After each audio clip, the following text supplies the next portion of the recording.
2,700 feet across enemy ground.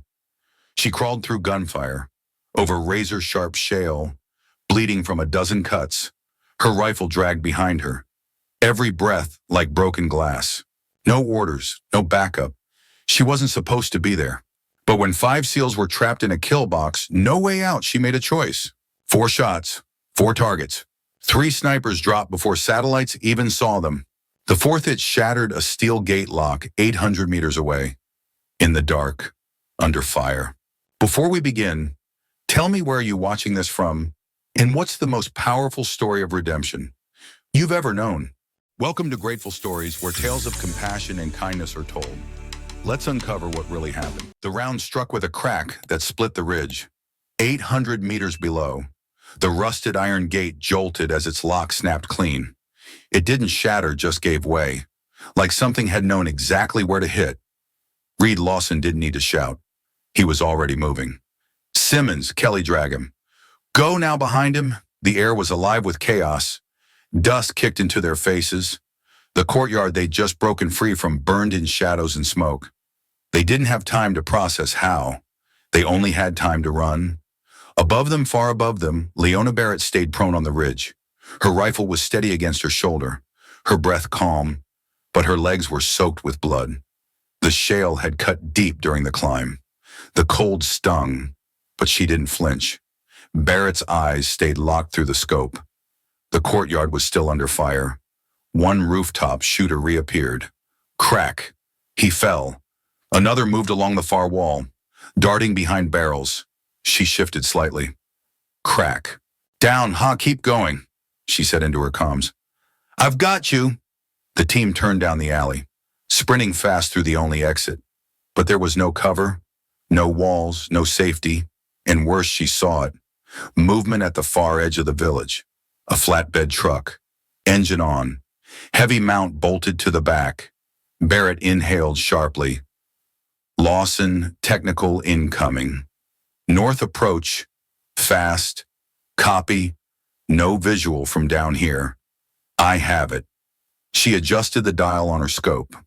The driver was partially blocked, gunner still climbing. She didn't aim for them.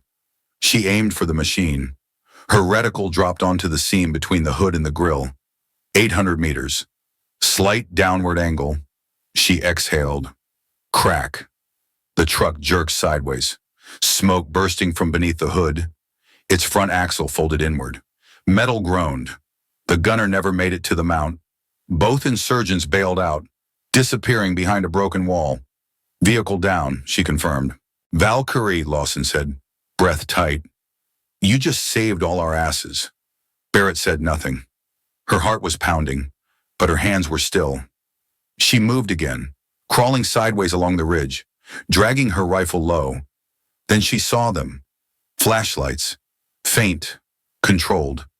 10 or more figures moving up the southern slope. Even spacing. Hand signals. NVGs. Talon. This is Valkyrie, she whispered. We have QRF on approach. Southern incline. Squad size. No friendly tags. Understood, the voice replied. Bird rerouting to extract you. ETA 6 minutes. Can you hold Barrett's eyes locked back on the slope? Her magazine held 5 rounds. She didn't blink. I'll hold. The first man crested the ridge. He was quick. Rifle raised. Scanning. Crack. He folded quietly. She slid left 2 meters just as bullets chewed into the rocks where she'd been. The second and third were faster, better trained. They split wide. Barrett shifted fast. Crack. One went down. The other dove behind cover. She waited, counted. When he peeked, crack. Another gone. That left 7. The comms crackled. Talon inbound. Smoke your LZ. Negative, Barrett said. Still hot. More shadows moved coordinated. 2 began flanking left, toward her blind side. She crawled again. Pain sliced through her thigh, but she didn't hesitate. 2 insurgents appeared together near a stack of rock. She waited until they lined up. Crack. 1 round. 2 bodies. 3 remaining, she said. The flare came next. She yanked the cap off and threw it into the open. Red hissed across the ridge, glowing like a beacon. Everyone could see her now. Barrett braced, adjusted. The next round clipped her left arm. It burned, sharp and fast, but she stayed on target. One man darted forward. Crack. Another tried to pull him back. Crack. The last one ducked into a crevice, disappeared. Barrett waited. Then a flash, a motion, crack, silence. She didn't move. Not until the Blackhawk appeared. Blades thundered against the thin mountain air. Ropes dropped. 2 Rangers fast roped in. Weapons drawn. Senior Chief Barrett, one of them, called out. She lifted one arm, right here. They pulled her up gently. Her legs were shaky, her arms numb, but her rifle never left her hands. As the bird lifted, Barrett looked down one last time. The smoke still curled over the village. The open gate still swung on its broken hinge. The truck she'd stopped still lay ruined on its side. She hadn't spoken in minutes. But now, she keyed her mic one last time. Gates clear. The pilot banked hard west. The bird turned toward home. Barrett leaned back against the cold wall of the cabin, eyes open, mouth closed, not because it was over, but because they were alive, and she had made the shot that made that true. 6 hours earlier, the air over Marrow Ridge had been dead quiet. No bird, no wind, not even the rustle of dry brush. Just the slow crunch of boots on frost-covered gravel and the sound of breathing through masks. Chief Reed Lawson moved first, his left hand raised into a closed fist. The team stopped instantly. 4 shadows crouched low behind him.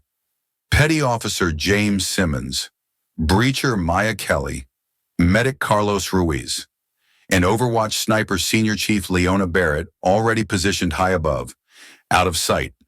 The mission had come in less than 12 hours ago. Satellite confirmed movement at a compound tucked inside the cliffs north of town.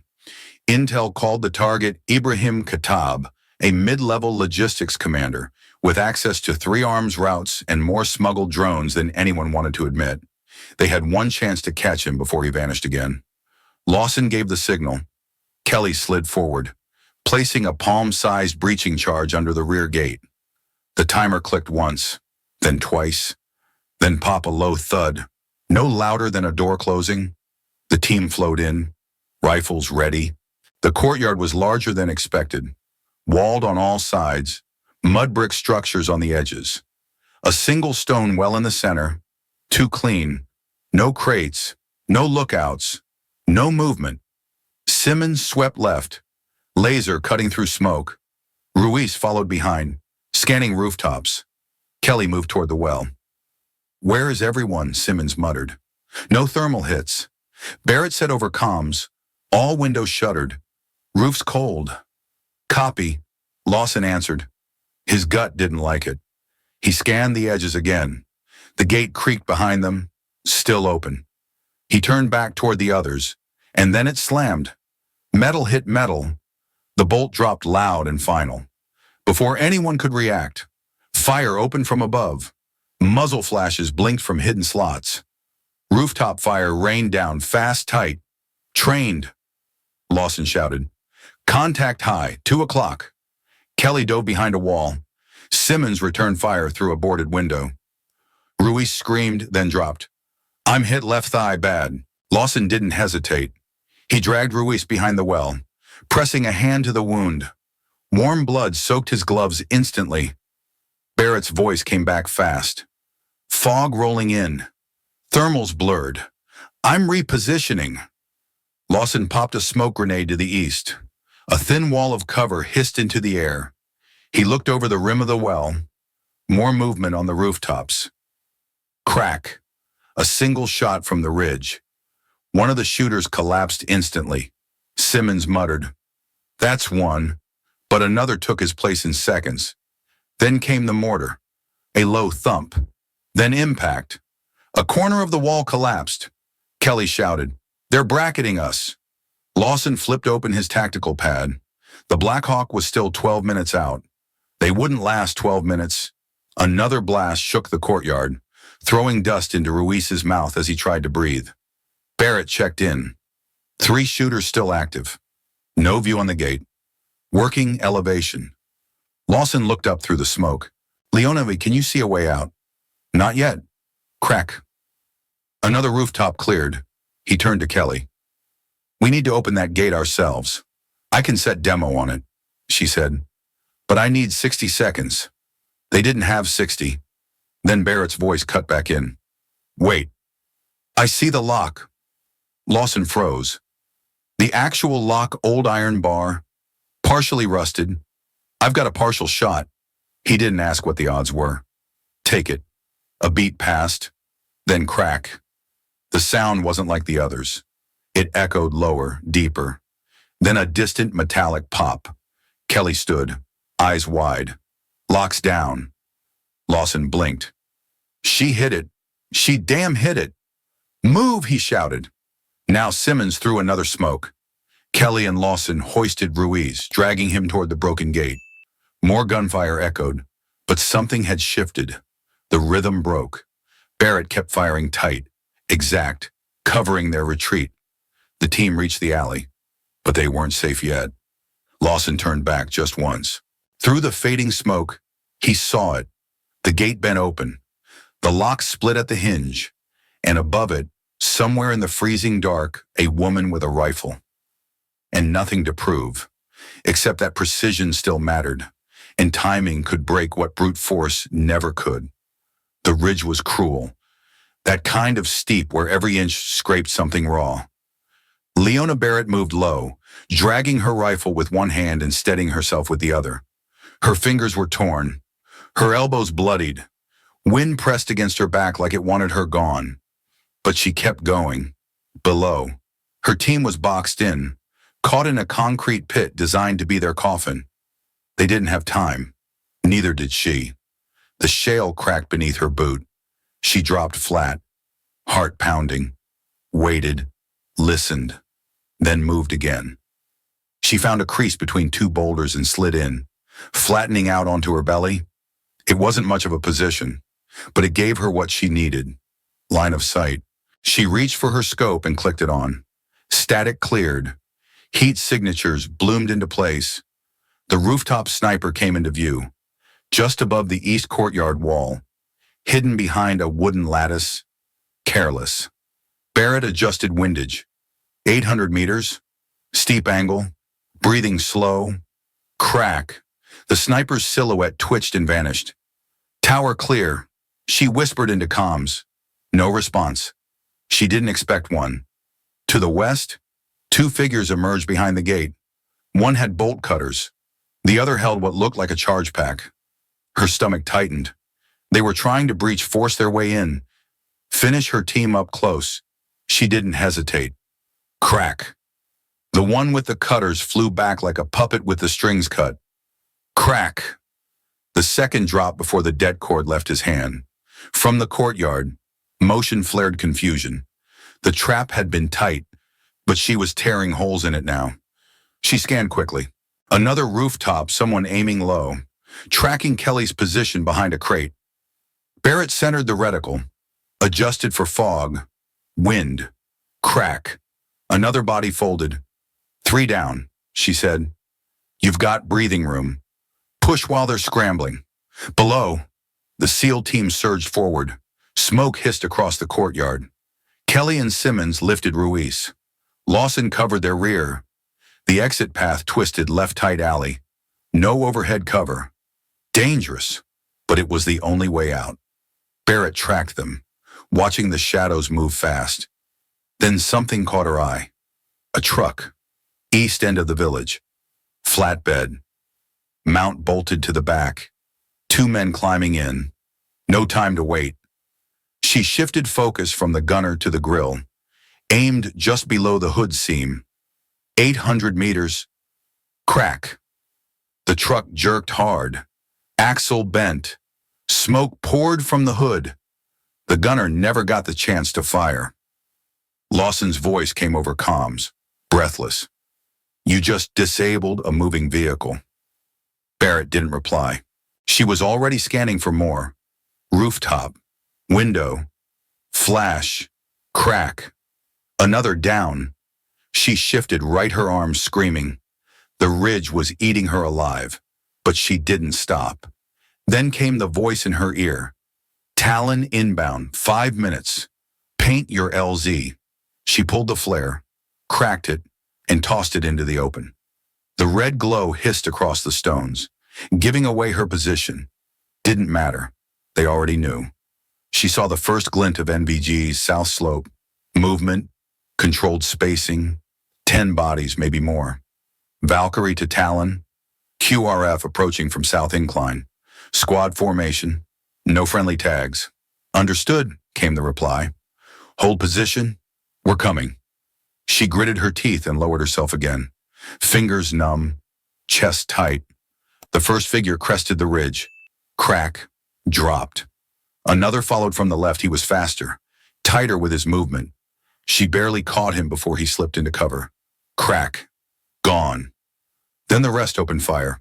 Rounds zipped past her face, chipped the rock beside her. She ducked, slid left, popped back up. Crack. A third man rolled down the slope. She counted 5 left.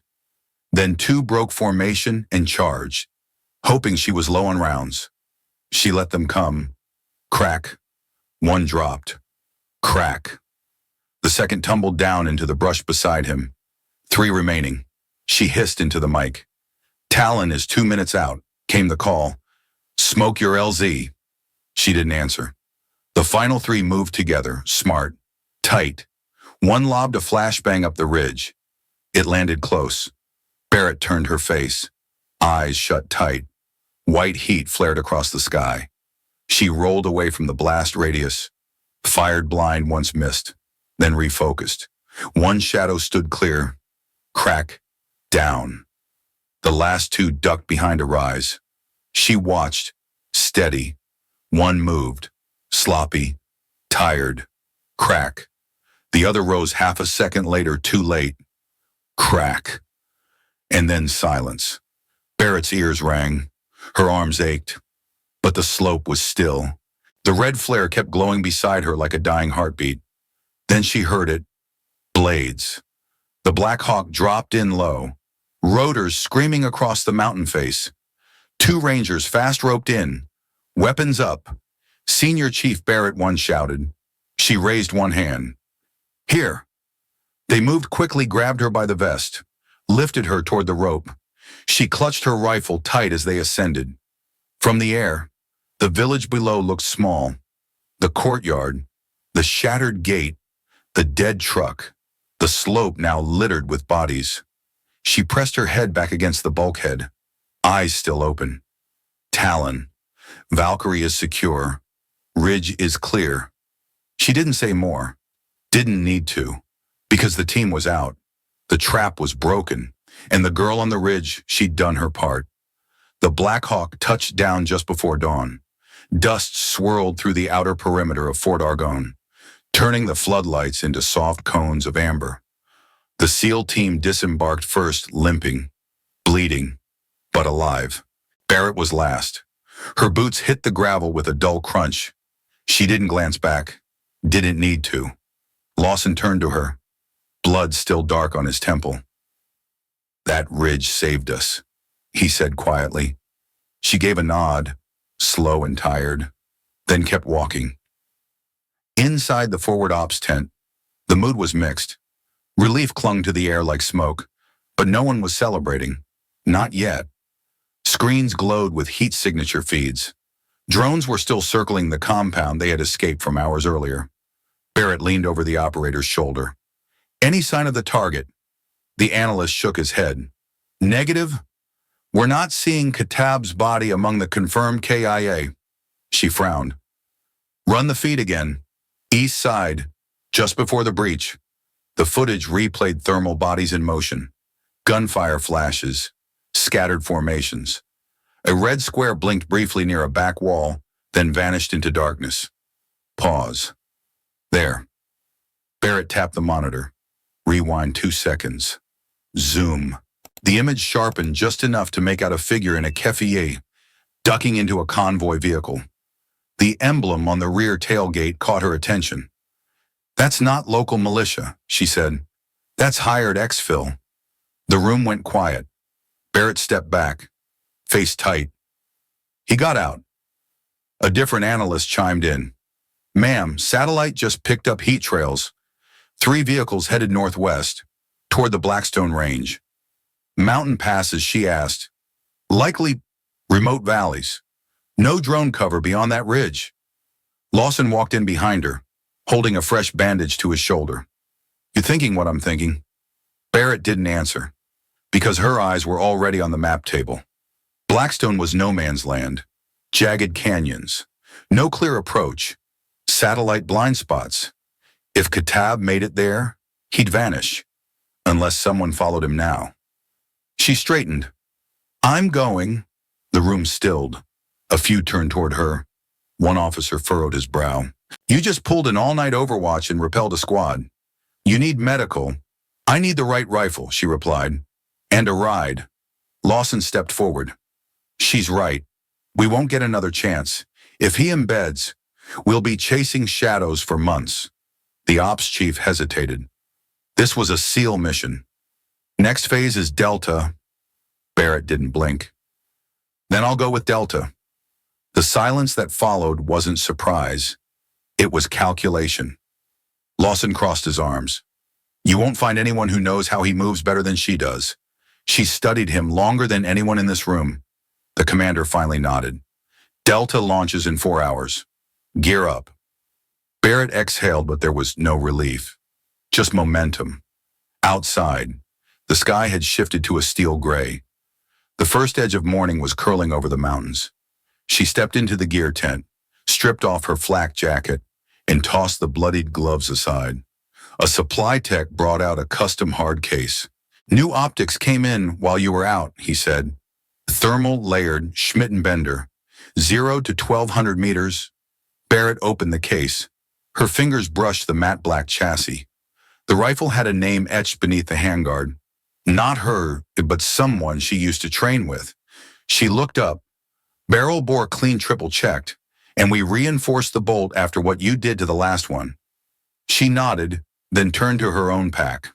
From inside, she retrieved one item she hadn't touched in years. A small strip of tape, worn and almost faded. On it, 3 numbers and 1 date. Coordinates from a mission that never left her. She wrapped the tape around the new stock. No ritual, no superstition, just memory. Later, in the hangar, Delta Force was already assembling. Quiet men with hard eyes, no questions, just movement. Their commanding officer, a man named Monroe, gave her a single nod. "You taking point, I'll be 3 ridges north," she replied. "Elevation plus wind advantage. You breach, I'll call." "Good. He's mobile. We don't have time for a siege." The Black Hawk they'd be using wasn't sleek, it was patched and loud, but it had what they needed. Barrett climbed aboard and buckled in beside the rear gunner. The rest of the team filtered in, each man checking gear in silence. As the rotors spun up, Lawson jogged to the side door. He leaned in close. "Don't hesitate. If it's him, end it." Barrett looked down, adjusting the sling on her new rifle. "You'll know if I do." Lawson didn't smile, but he gave her a look only someone who's seen the edge could give. Then he backed away as the chopper lifted. The sky opened before them, gray stretching into the pale blue of late morning. Wind tore through the open door. Barrett held her rifle close, gaze fixed out toward the peaks. Somewhere beyond those ridges, Katab was moving, and for the first time in years, she wasn't running away from war. She was walking straight into it by choice. No orders, no command chain, just unfinished business. The air above Blackstone Range was thinner than expected. Barrett's parachute opened late by design. High altitude, low opening, a halo jump through darkness that swallowed sound and scattered the stars. She landed hard in a rocky depression, rolled twice, came up silent, already drawing her bearings. Delta's team landed 4 clicks south, near a dry stream bed. She wouldn't see them again unless something went wrong, which meant if she failed, there would be no backup. She adjusted her pack, tightened the sling on her rifle, and began to climb. The terrain was brutal. Narrow switchbacks, jagged scree, frost clinging to the north face of every boulder. Twice, she had to flatten herself against the cliff wall just to avoid sliding into the ravine below. But she kept moving. Somewhere above her, 300 meters past the tree line, was the only clearing that gave her line of sight to the cave entrance. Intel suggested that's where Ibrahim Khattab had taken shelter. No signals, no drone feed, no confirmation, only her instinct and the dull ache in her chest that always surfaced when she got close. She reached the ridge just after 0600. The sky had begun to pale, but the sun hadn't yet risen over the mountains. Shadows ruled the terrain. She set her rifle down carefully, unfolding the bipod and locking in her elbows. The scope lit up. Warm tones flared against cold outlines. The cave mouth was there, exactly where the last satellite ping had suggested. No movement, no sentries, no light. Barrett steadied her breathing. She didn't blink, didn't shift. She just watched. 27 minutes passed. Then movement. A figure stepped out of the cave. Tall, heavy-set, wrapped in a dark scarf. 2 guards flanked him, one with a carbine, the other carrying what looked like a satellite relay case. Barrett zoomed in. She couldn't see his face, not fully, but she saw the limp in his left leg, and the ring on his right hand. Her heart didn't race, it slowed. This was him, the man responsible for the ambush in Al Raqqa, the one who supplied the mines that tore through her first team, the one who vanished when everything else went black. She whispered into her throat mic. Target confirmed. 3 total. I have the angle. Delta didn't respond. They wouldn't unless compromised. Barrett adjusted her scope. Wind at 2 knots, moving east. Temperature dropped 5 degrees since setup. Breath held. Finger resting, not pressing. She exhaled slowly and fired. The report echoed once, then was gone. The first target dropped immediately. No twitch, no cry. The other 2 scattered. The man with the carbine dove for cover, but Barrett was already on him. Second shot, mid-motion, upper chest. He didn't rise again. The third fled back toward the cave. Barrett tracked him, calm and cold. The case in his hands meant one thing: data.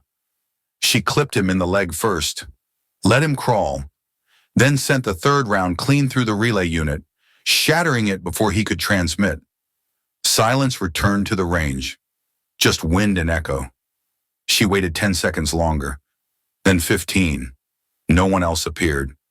Then she spoke into the mic again.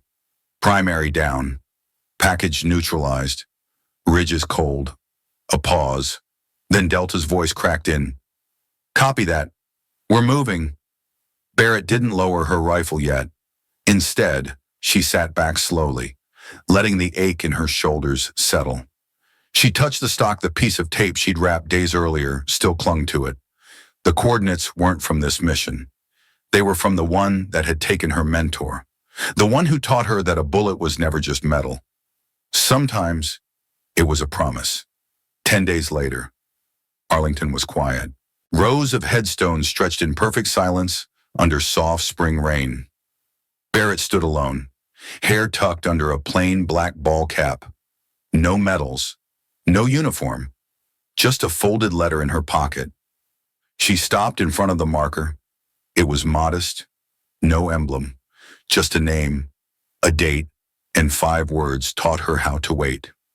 She crouched and placed the spent casing beside the base. Same casing from that final shot. A whisper of brass and carbon. A memory laid down like an offering. Then she stood and left. Her cabin sat along the tree line west of Fort Argonne. No neighbors, no mailbox, no tire tracks in the dirt. The inside was simple bed, wood stove, gear rack. The rifle case sat by the wall, unlocked for once. She didn't put it away, didn't seal it shut or hide it under the floor. Instead, she left it half open, just enough to see the stock. just enough to remind her she could still use it if she chose. Barrett sat on the porch as the wind picked up, rustling pine needles and lifting dust from the earth. A pot of coffee steamed beside her. No alarm, no comms, just her, still. For the first time, she didn't feel the war buzzing behind her eyelids, didn't hear the ghost pacing outside her door. She'd finished something, not everything, but something. She sipped the coffee, eyes on the ridge in the distance, and for a moment, she let herself wonder what it might mean to live, not because someone needed her, not because the world demanded another mission, but because maybe there was still time to learn how.